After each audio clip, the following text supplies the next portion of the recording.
be with all you here, and I'm happy that you invited me to present a little bit my experience in the politics, but not only in the politics, but also during my professional career. It was not so easy to combine professional life with the family life. It is always a question for all of us, and challenge actually for all of us, especially women, even though I would like to see also men have that as a challenge to combine family life with the career. And I hope that more and more we will see that it is also challenging not only for women but men. In my case, I was very happy because I had support all the time from my husband, and thanks to him, actually, I was able to devote a lot of my time to my professional development and my career and learning.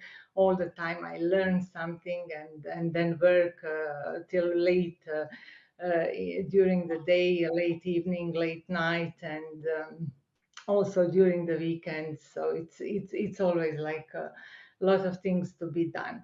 And I think that this is exactly also one of the obstacles for many women, not be able actually to devote a lot of time to career, and especially politics. When you are in politics, then you have to attend different meetings at different levels. It takes a lot of time, and it's really not so easy. So it is very important to have this support of the family as a whole. But of course, we will have opportunity to talk about all this later. So this was just like a short introduction on what I was working, and to tell a little bit more about myself. You will see from the first slide, so you can only move it one slide further. So this is my career in brief. When I finished economic faculty in Zagreb, I started immediately the same year as a trainee in Department for Government Accounting and Financial Reporting in the Ministry of Finance. And then I had career as by the book. So I advanced step by step based on my accomplishments and knowledge. And the biggest step in my career was when I became a state secretary and also negotiator for Chapter 22.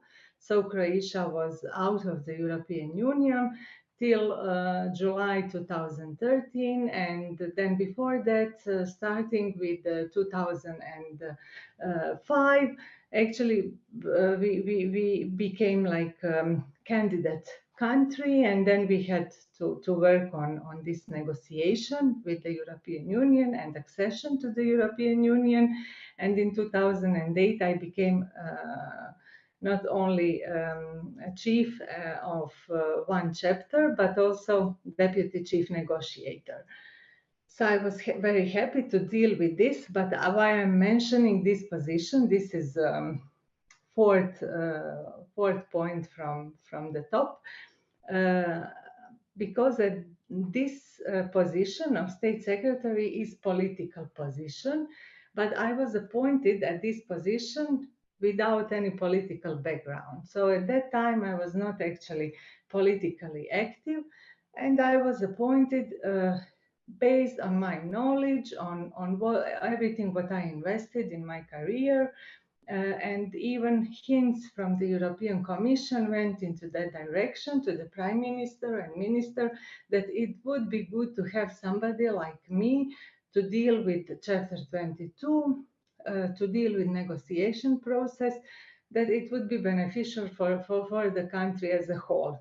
And this is how I actually advanced in my career to that political level, even though I didn't have political background.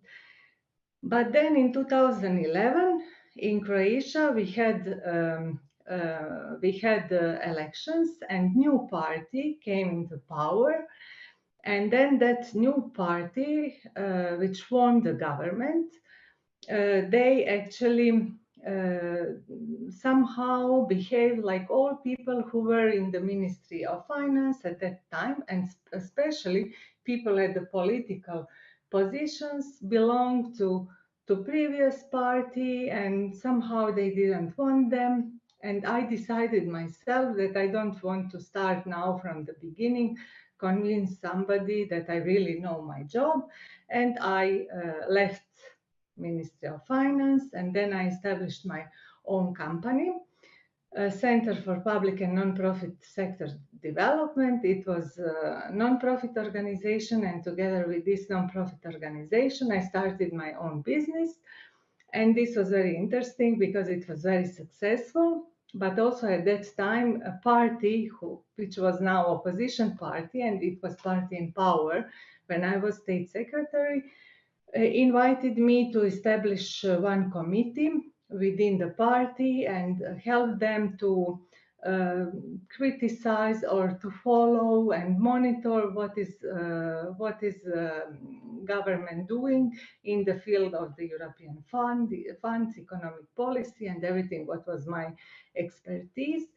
And then I decided to do that because I was really attached to my job in the Ministry of Finance, and I wanted to see Ministry of Finance and whole government, all other ministries successful and very acknowledged in front of the European Union and the level of the European Union. And then I said, okay, if I'm not inside, at least outside, I can, with constructive critique, help and support them to do something better. And this is how actually my political career started. Because then I was invited also by the party, because I was very, very successful in running that committee within the party. I was invited to be on the list for the European Parliament. And at the beginning, I refused that because I wanted to continue with my private business. But since they insisted, I said okay. But I thought I will be last on the list, and okay, I can just help them with the list. But no, they put me very high, and this is how I became in 2013 member of the European Parliament. So in the European Parliament, we don't have a lot of female members. At that time, you will see in some of the later slides that still this proportion is going a lot towards the men. And this is why I was actually very happy and proud. And as a member of European Parliament, this is purely political position. But again, I was in the committees which were connected with my professional knowledge and background. And then, of course, always with a good knowledge, you can act more, you can change a lot, you can be more proactive in a way that then you really push your ideas and fight for your ideas and so on, because you have a lot of arguments in your hands since you have that broad knowledge. So for me, it was very, very good and successful period. I published several books, started also my monthly magazine at the European Parliament, as I also started that during my during my private business in the Center for Public and Non-Profit Sector Development. So basically, somehow I all the time combine my professional knowledge with this political environment when I started my political career. But in politics, it was a little bit different in a way that I really had to join different political meetings, parties meetings. It was really very, very time consuming, let's say like that. So I had to really participate at local, national level, at the level of the EU. So it really took a lot of my time. And then, of course, you don't have time to completely devote to professional development, and not to talk about family. So you have to choose between something. And so it was not so easy, as I said at the beginning, thanks to my husband, because during all this period, I got first one daughter, then second daughter, third daughter, and then the first one, I think, suffered the most because at the beginning, I was still learning, working, doing different things, writing articles, giving different presentations, participating in different conferences, traveling all over the world. And she's now all the time still blaming me because I never played with her different games and these kind of things. I didn't participate during different concerts. She had manifestation of children. She had and these kind of things. So she's a little bit angry. But okay, now as she's getting older, she's better and better, and she understands a lot how difficult this was for me. Now at this moment, I'm member of the European Court of Auditors.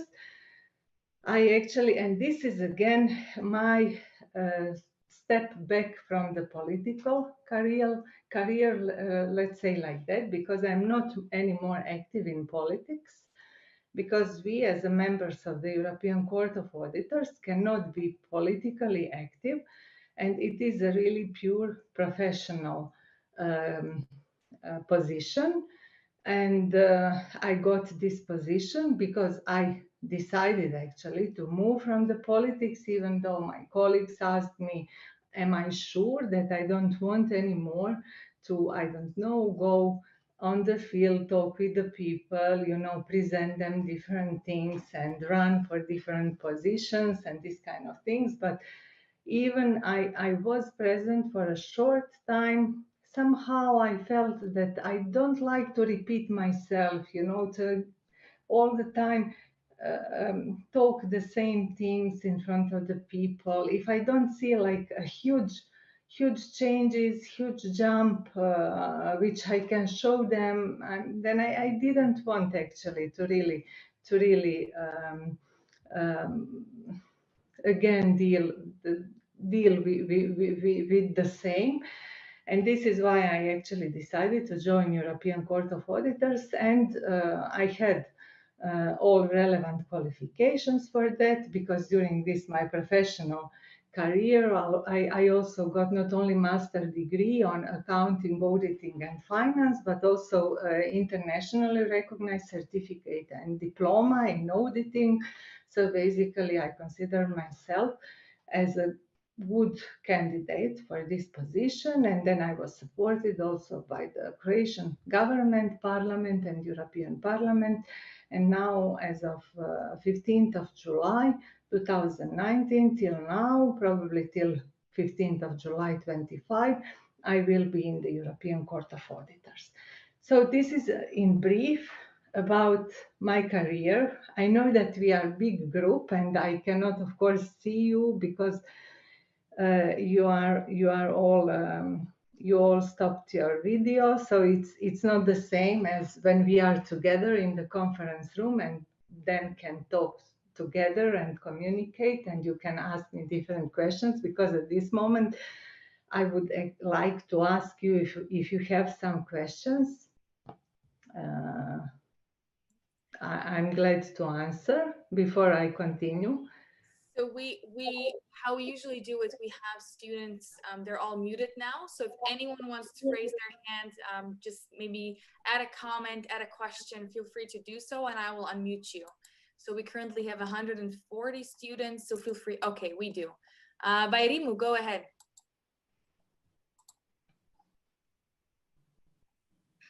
Hi, everyone. Mine is actually just an appreciation of just the introduction that she has given us about her.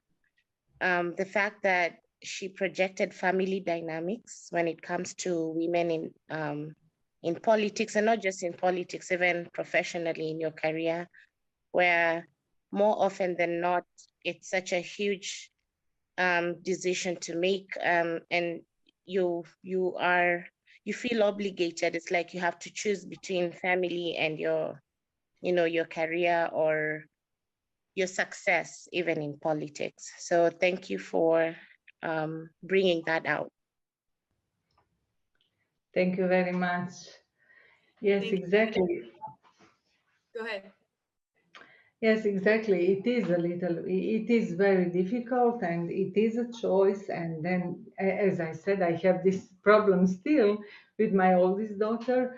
To others, probably during the time, then I learned more how to combine both. And then two others are more happy with everything. But the first one suffered a lot. And it is important, really, this support from the husband side and the whole family. It is very, very important, but especially husband, because if he doesn't understand, I was thinking once what I would do if he actually didn't understand. I don't know, the solution would be to divorce, but this is not solution and this is not good. But I would definitely not be able to really choose to then devote myself so much to the work and then to all these learning things. As I said, I got in the meantime not only master degree but also this internationally recognized certificate and diploma, all the time learning, writing a lot, participating in different events, traveling all over the world. So it was, and it is still very, very hectic. Now we can see the next slide. We actually have one more question, so I'm just going to go ahead and unmute Stalin Balayo. Go ahead, and then we can move on. Thank you for the chance. Congratulations, Ivana. What struck me was when you said that you didn't have a background in politics, and when the chance presented itself, you stepped up for it. And I thought of my own self and my journey. I previously worked for a bank and worked for a political party at the same time. I used to work night and day. But navigating some of the, how would I put it? Some of the, for lack of a better word, landscape is very challenging, because I started off wanting to run for office, but because of some of the cultural, social-cultural setup in Kenya that stand in the way of a woman, I decided to do my pupillage because I'd studied devolved governance. So I wanted to see how a party works. And so I served as a commissioner on one of the boards. But that was not sufficient for me. My target was to be in leadership. So how would you guide me to navigate some of those other underlying currents that make it very difficult for a woman to navigate, particularly when certain other expectations, and those from Kenya would understand when I say that sometimes women get compromised and roles come to them, transmitted through other ways. So how would I navigate, given that already I have some experience working for a political party, that dispensation is coming around again, and I want to put myself out there again. I want to position myself. How would I navigate based on your very excellent experience and achievement? Thank you. Mm-hmm. Yes, thank you very much, Sally. This is very interesting, and it is not, it is extremely challenging and difficult, because women in politics face different barriers. So one is this combination, private and professional and politics. And then another is exactly this, what you pointed out, the perception of the society, perception of the people, perception of the colleagues in politics, high expectations which are put in front of the women, because many research actually prove and show that people will easily forget something said by the men, but when woman does something what is wrong, what is not completely perfect, then you pay the price, and this is really not fair, but it is still present all over. So it's in all countries, we all face with that, and it is really not easy to face all this. But you will see now in some of the further slides, because we will now go more in detail about women and politics and all challenges we are facing.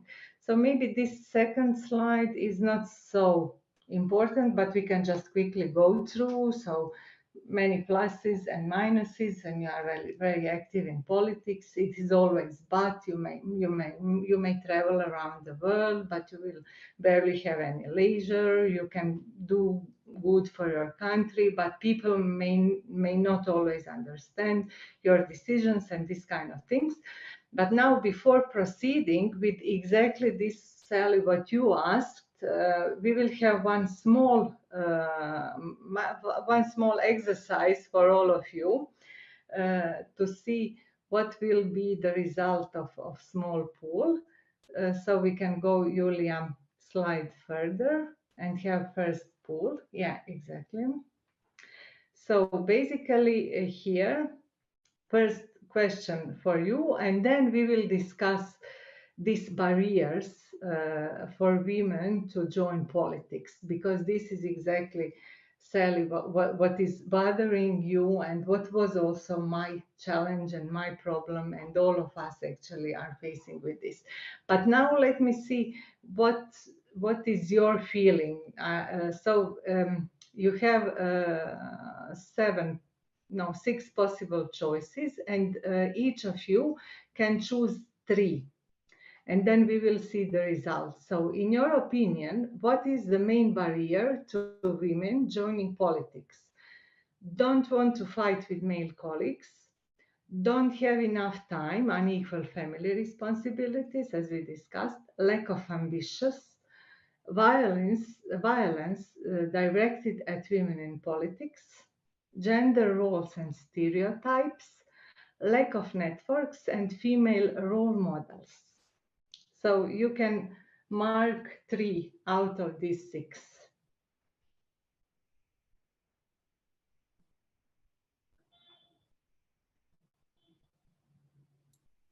So we currently have 68% of the students who answered the poll. So we'll give you guys another couple of seconds, and then we will share the results.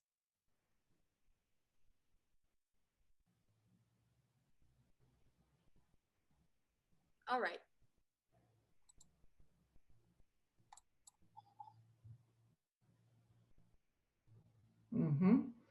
So the first place goes to gender roles and stereotypes. Yeah, this is what I expected actually. And this is really, this is the problem, because you know in advance that people don't expect you there.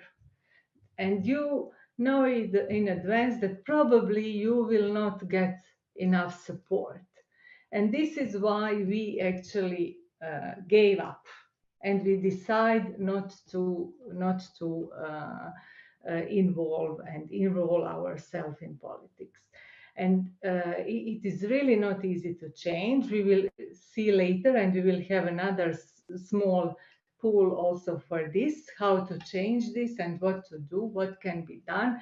There are some tools, but it seems to me that it will still take a lot of time to really overcome all these stereotypes and gender roles. Now I have to share with you one story which my middle daughter told me. So in the school, so when I joined European Court of Auditor, I moved from Croatia to Luxembourg.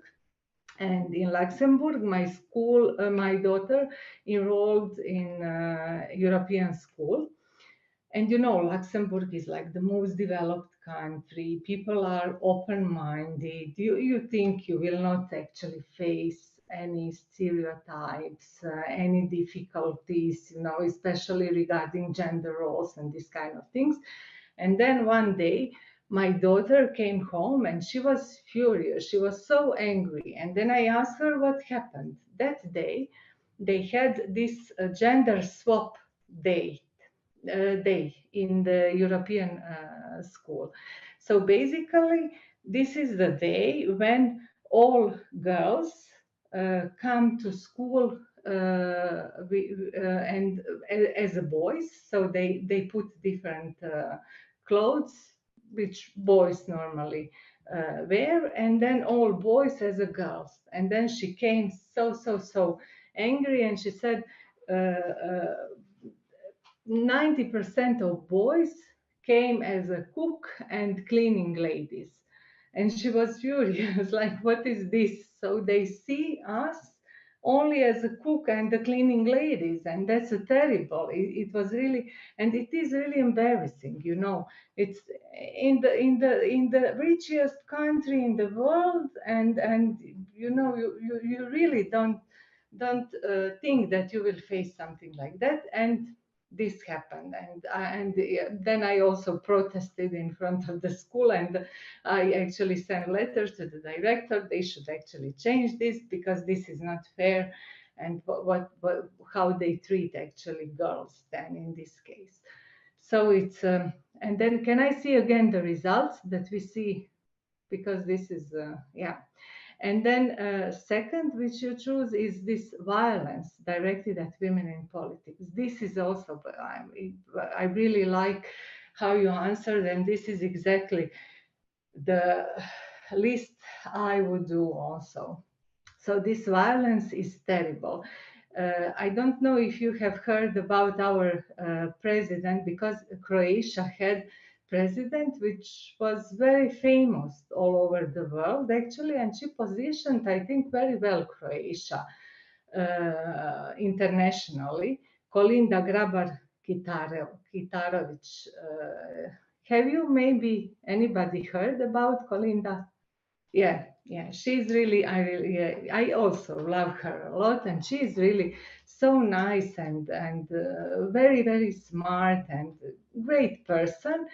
But unfortunately, in Croatia, she faced a lot of difficulties, because journalists all the time talked what she wears, what kind of dress, you know, what kind of haircut she has, and this kind of things, makeup.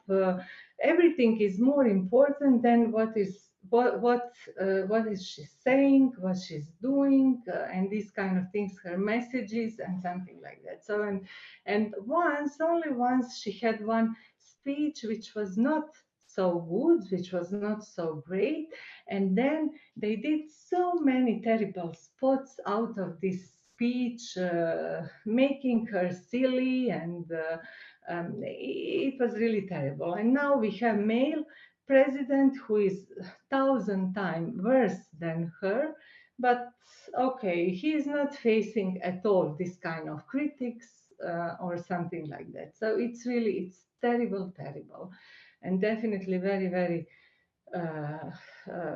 for all young girls thinking about becoming and running for some important positions later in their life. This was very bad message and bad example, because nobody wants to face something like this, because they saw her beautiful, smart, nice, great person, and she was actually under heavy violence all the time.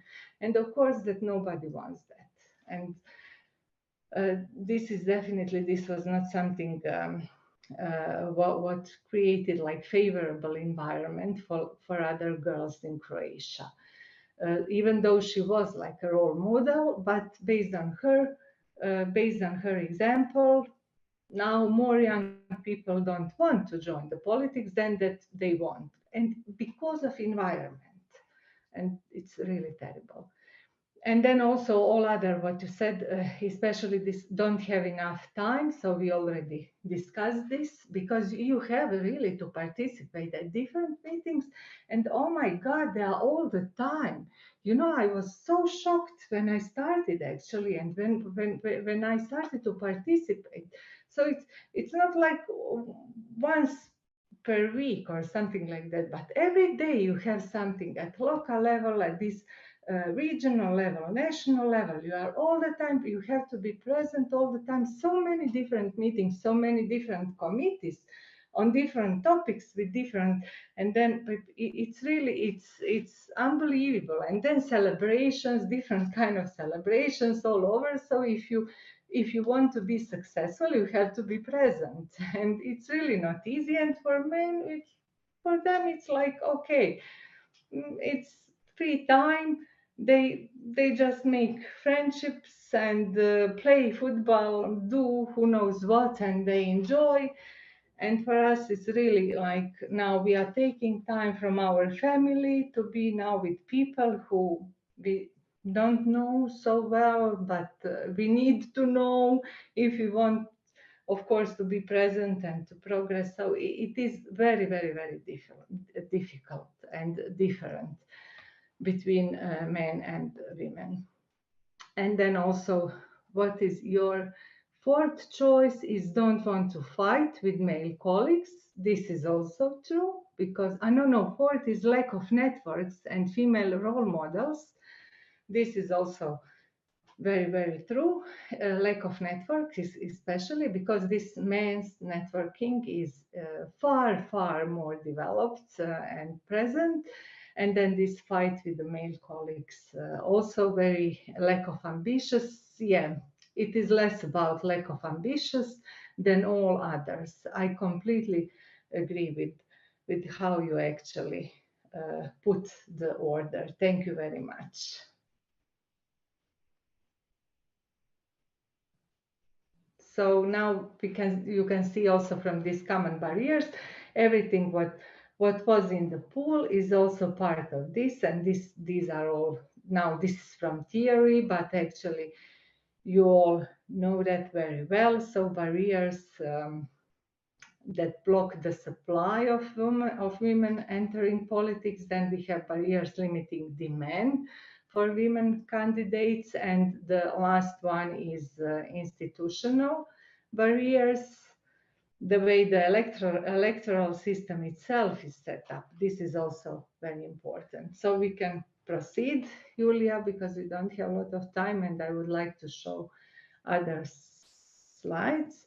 So here you can see also different statements by the women in politics. So they all say that it was really not easy being female and mother, evenings at home rather than at meetings. This is true from Estonia. Being a woman might be an obstacle for further advancement, also getting a minister's post or something like that. Politics is still definitely real men's world. And you can see that all these women are from different countries and have very similar experience, seeing that it is for a woman, for women, very problematic to actually be successful in politics. So we can then proceed. These are three very famous ones. Do you know all of them? Some of them? Which one is the most familiar to all of you? Angela Merkel, exactly. So Angela Merkel, now she's at the end of her, yes, Christine Lagarde, yeah. Christine Lagarde, she's now at head of European Central Bank, and she was head of International Monetary Fund. Angela Merkel, German Chancellor, not anymore now as of December, because they had elections and now they will have male Chancellor. And the first one is Ursula von der Leyen. She's president of the European Commission. So we have president of the European Commission, president of the European Central Bank, and a prime minister chancellor in Germany, but unfortunately now just few more days. Yeah, so this is about role models. So we have some role models, but still just, it is so limited, so few of them, and it's such a shame and such a pity. Unbelievable. And now when we see share of women in EU institutions, now you can see, Julia, you can put one enter more. Yes, now you can see European Parliament, I mentioned, below 40% women, European Commission, but this is at the level of the commissioners, and this is because the goal of Ursula von der Leyen, she is president, her goal was to have 50-50. And she actually said to all member states that those member states who will give a woman as a candidate will got better portfolio. And then the member states were motivated to nominate women, and the result is 30 women and 14 men, which is very good. European Court of Auditors, where I work, only 30% women, so it is still, but it is still about member states and whom they will candidate. So it's a pity that we still don't have more women, even though European Parliament all the time calls on member states to, because European Parliament has to confirm the candidacy, and they all the time calls on member states to send more women candidates. Court of Justice, very, very little women, just 23%. It's a very low and has to be changed. And look at this European Central Bank Governing Council. The same is with any other financial institution, and this is terrible. Only always below 10% are women, and this is complete. This financial sector is really still completely in the hands of men. So unjust. So now at national level, also at national level, we have very, very similar situation all over the Europe, more men than women. Then just a few member states have more than 50% women in their national government. So at the position of the ministers, we have only 5 member states with female prime ministers, but Germany just now a few more days. We had now recent case of Sweden, where prime minister was a woman, but only for 7 hours. So it's really, and then one member state has a female president, it's Greece, and then at the local level, at the level of mayors, 85% are men all over the Europe. So it's really for Europe so low, but and then the rest of the world is even in a worse situation. And now we have another pool, very important. So with the first pool, we actually went through these obstacles for women to join the politics. And now the second one, in your opinion, why do we need more women in politics? Why it is important to have women in politics? We have obstacles, and now we see that number of women in politics at different positions is very, very low all over. And now why we have to change this? Is it because of women institution and emotion, intelligence, decision-making, way of how they decide on different things, sense of justice, honesty, and zero corruption, democracy?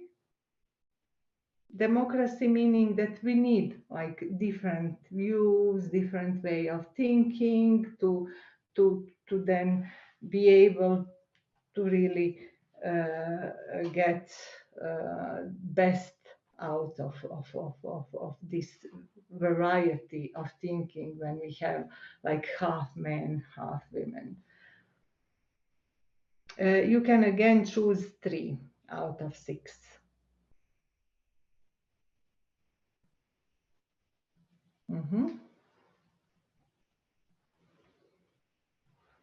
Yes, so here, as a result, we have, Julia, did everybody participated, or do I have to wait a little bit more, or? It's just because it's taking too long, so I want to make sure that we can finish in time. Some students have internet and Wi-Fi connection issues, so they need, it's just the way. So they had a whole minute to fulfill it. Okay, but I really like this that you also put decision making as very important, because yes, it is really that style of women is different and very important.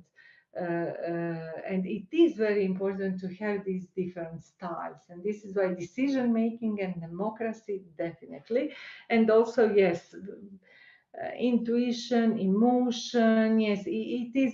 We are different, and this is what you show also through your answers, because you probably it was not easy to choose. We are different, and exactly because of that men and women are different, it's very important to have half and half, or even a little bit more women. I would like to see more women participating at the highest position, but this is really a dream at this moment, because as high as you go, less and less women you meet. And this is terrible. And this is really more and more man world become. And this is what I really hate and don't like. And I hope that we can change that. And now we will jump to this third pole, because this third is the most important, because it is about how to change this. What can we do to change this? Yeah, this is the third one. So, in your opinion, what could be done to encourage? Now I'm. Yes, just 1 second, because the setting went back to normal, and that's why the students were just able to choose one instead of multiple. Give me 1 second. I hope that I'm not too quick and that you can follow everything. It's because we are so big group. And okay, so the third one, in your opinion, what could be done to encourage more women to engage in politics? So we have again 6. You have to select 3. Changes in education, obligatory quotas, you all know, of course, about this, equal sharing of family responsibilities, equal salary, respect, recognition, and appreciation, training, and mentoring. So you have few minutes to vote.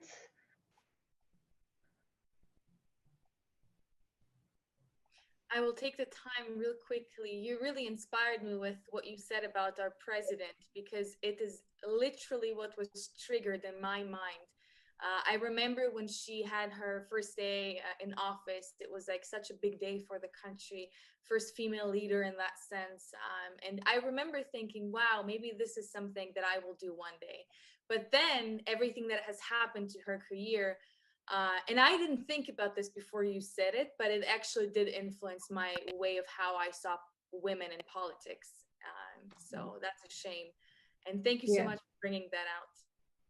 Yeah, exactly. And it's one really terrible example, because we need a role model. But when something like this happens, then you see, like, we have this society which is still not ready to accept women, and if you are exposed, you suffer, and it's terrible, and it's something what I wouldn't like to happen to me or my daughters, and it's really unbelievable what society we are at this stage in 21st century. This is unbelievable. And and I thought this was such a big step for the general society, but as you said, it's just almost, they were just not ready for it. Talking about her weight, whether she lost 2 kilos or gained 2 kilos. I mean, no one has talked about whether she was, good, doing well for our country in the public eye when she was going to the United States and to all of these countries that she was traveling to. And I mean, students here in this class know about her, and they are all over the world. I mean, in Africa, in all parts of the world. So she did a good job with promoting. I'm sure that they don't know about Milanovic. Yeah, exactly. All right, I think we're ready to share the results.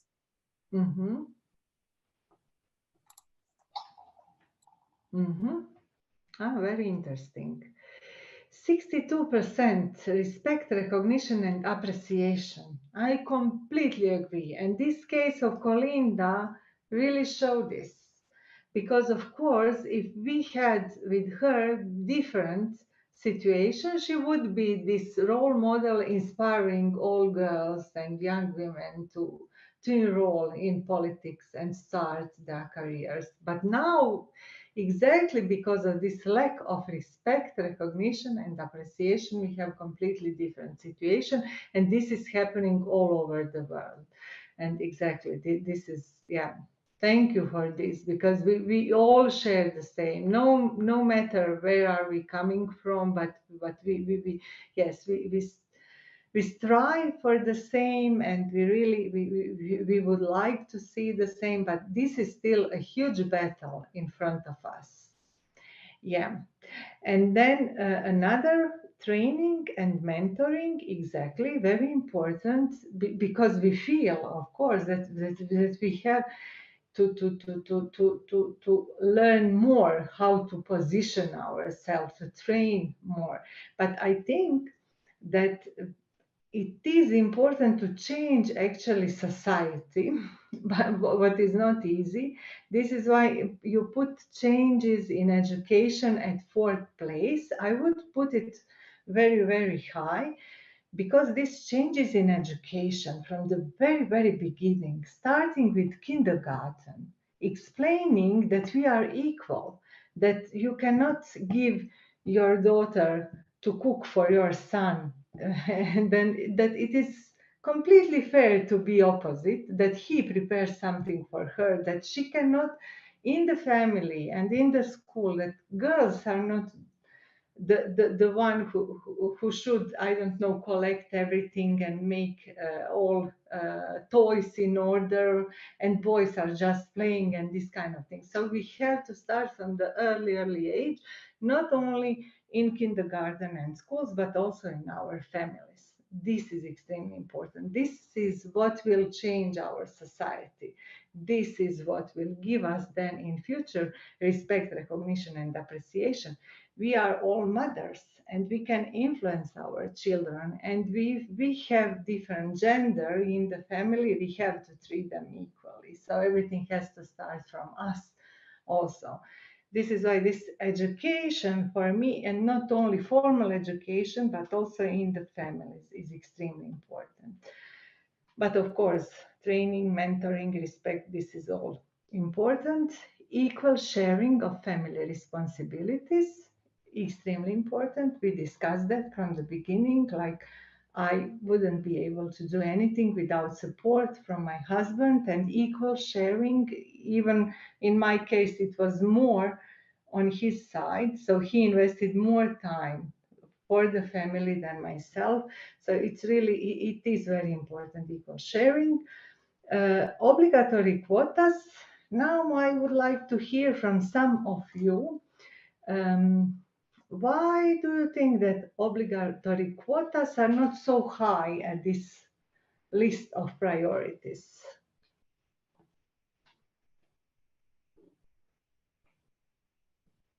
Does anybody can try to think and explain? What do you think about quotas? Is it important to have quotas? Would you say that no, we don't need quotas at all? Like this obligation that on the list we have half, or at least 40% women, and then 60 men, even though I don't like that, I would put 50-50, but they always put 40-60. It's Daisy, you want to go ahead? We have a lot of hands. mm-hmm. Yes, thank you. Regarding the obligatory quotas, I think it's not high up on the list because there's a perception that having these obligatory quotas or coming in through the quotas is sort of like being given. So you're like a lesser MP.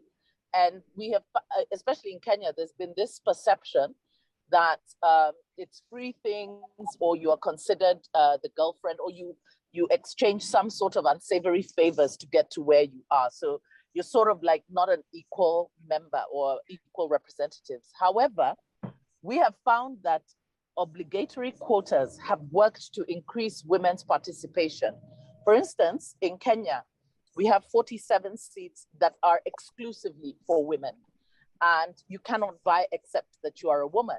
Now, what that has done is that it has forced communities where women would never have been elected to actually get elected members. And not just the 47 women, but also obligatory quotas at the county level, whereby even if they're not nominated, even if they're not elected, they will be nominated. So they're very useful in enforcing representation of women. But a lot of people don't see it as a fair thing. And it seems to me it's only with women that it's seen as something that is a favor that's being given, because nobody says anything about men when they have nominations. But for women, it's like, it's unfair. They did something unsavory, slept their way up the ladder, that kind of thing. So a lot of people shy away from the quotas. They prefer to be validly elected, validly in quotes. Over. Mm-hmm. Mm-hmm. Thank you very much, Daisy, for sharing this, because yes, this is actually way of thinking.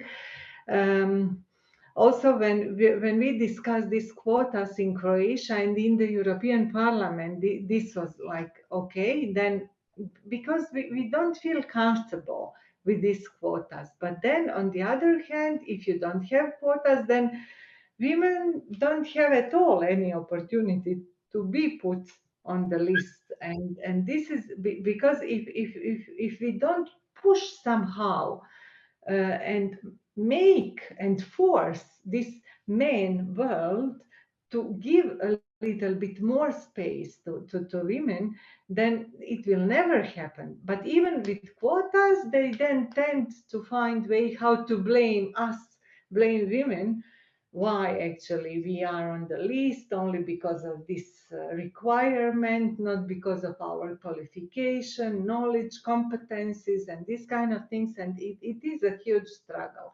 It is a huge struggle.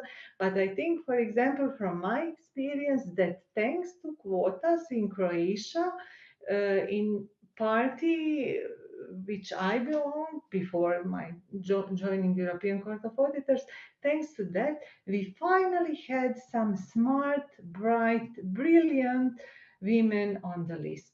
Finally. Without quotas, they would never see the list for national parliament or for local parliaments, never.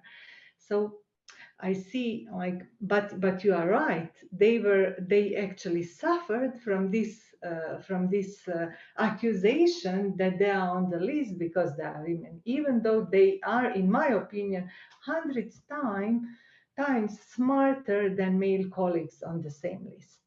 But it's really it's again terrible fight for us, very difficult. Yeah. So we have a lot of hands up. Maybe, Ivana, are you done? Should we just do maybe one or two questions? I know you have to go. Yeah, yeah, exactly. One more question. Mm-hmm. Okay, perfect. I unmuted someone. I'm not sure who I unmuted. Yes, there you go. Hi, this is Catherine. Thank you very much, Ivana. I have one question regarding the quotas. Are there any sanctions for non-compliance? Because I know in Kenya, we've not been able to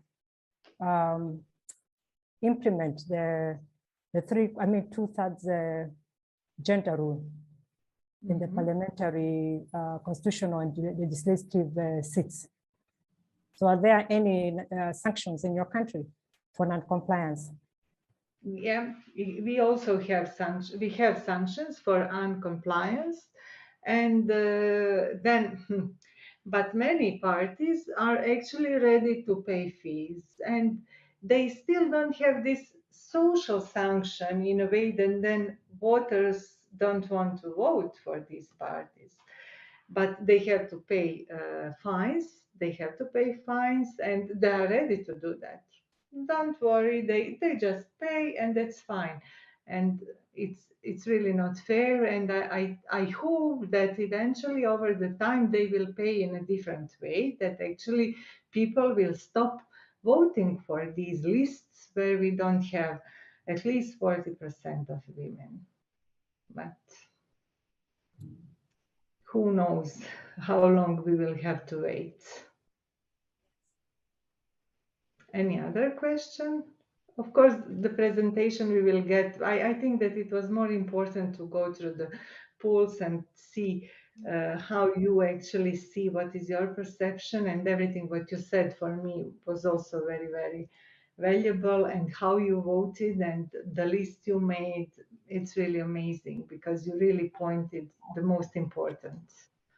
Yes, I will share the presentation with everyone via the platform as well, so you can go through it in your own time. Maybe one more question, Jackie?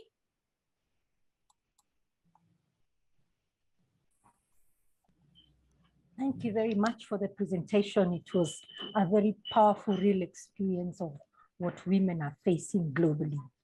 I liked how you actually detailed the things that were of key advantage for you. You mentioned putting your best foot forward, which was your career that got your huge participation. You mentioned about the family support. You mentioned the need to balance and the challenge. You also mentioned the different trade-offs, which you looked at. I have 3 questions. One of it was, how did you go about lobbying within your committees and the political parties? Because at the end of the day, effectiveness is about people participation and going and supporting you with your idea and concluding what your agendas are. The second question I have is that you mentioned about connecting with the representative, meetings going out, and we know from our classes and from our experience, men and women connect differently. A man will attend as many meetings as possible, and he'll be able to disconnect when he gets out of the meeting. But women are involved. When you hear issues or you participate in groups, you carry it along and you want to think further about it. How did you manage to connect and disconnect in a way that you do not take your community home when you reached home? How did you balance that emotional connection and disconnection of issues, which men is very easy. The moment he walks out, it's forgotten. He can now go and balance that.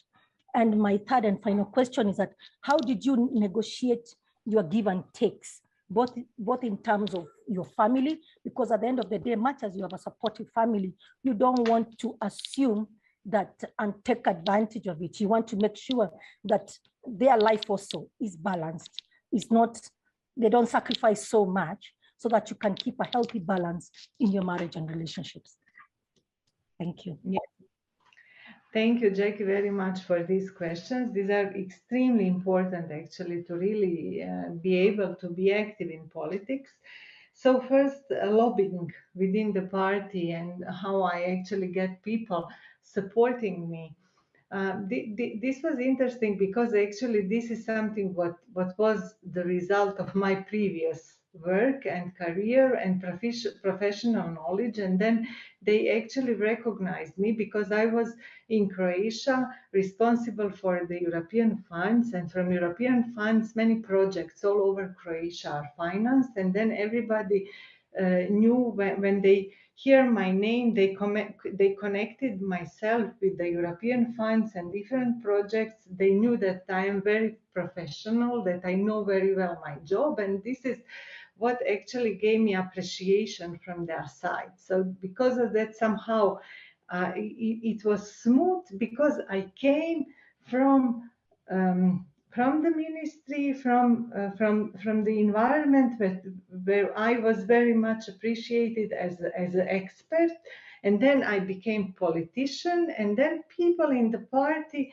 somehow liked that, and they were all the time talking with me with the respect, calling me to help them with preparation of the projects, with some problems in implementation, calling me to have different conferences and lectures about auditing, project management, and these kind of things. And then, of course, since I published a lot of books, and I was publishing also this monthly magazine, they were reading what I'm doing, they were reading articles, using my books.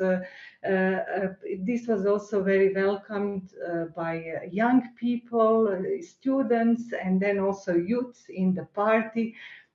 this is what actually helped me a lot to be recognized. And then at the end, when we end up on the list and ask people to support and vote, they supported me, they voted for me. And for me, it was then in that way easy, not easy, but easy to get votes. Then this balancing with connection, yes, you meet people, then you see different stories, you hear different stories, faiths. It's really not easy, and you take that with you, and you are completely right. We don't close doors and then forget. I was always trying to solve the personal problems and situation of people all over who were coming to me asking for different help and support, and that part is not easy at all. Definitely it's not easy.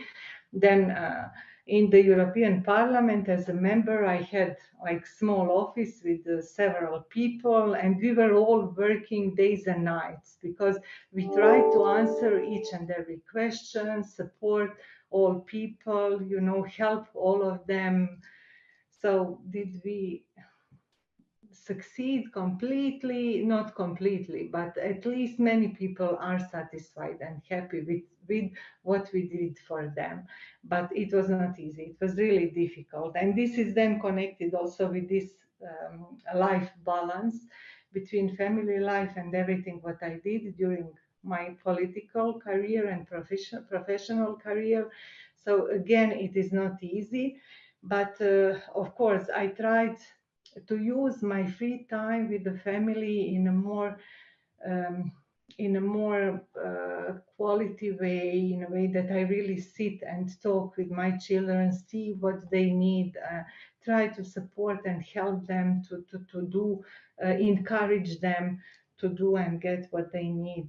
And but the most important was really the role, and it is still the most important, the role of my husband, because all three of them are very, very close to him. And when they need something, they always call him because they feel that he's always there. And I was not always there. And in case if he was not like this, as a mother, I would suffer and I would not be able actually to allow myself not to be always there for them, because I knew that they need somebody, but I was somehow confident and calm because they had him. So this was like big, big, big and important support during my career development. Dear Ivana, thank you so much for sharing on a personal level, for answering the questions, for showing that it is possible to be politically active as a woman. You are truly an inspirational leader, especially to me. Thank you so much for coming in today. We're already 11 minutes past the usual times for our class. I want to thank all of my students who came in today, all of the amazing women that I have in this class. I'm always so proud of you, especially when we have guest speakers and I see how how you interact and everything. Thank you for both of that. That's actually it. I wish you a safe trip back to Luxembourg, and thank you again for joining us today. Thank you very much, Julia, for invitation, and thank you all for participation. I wish you all the best in your work and political and professional and personal life and career. Thank you. All the best. Bye.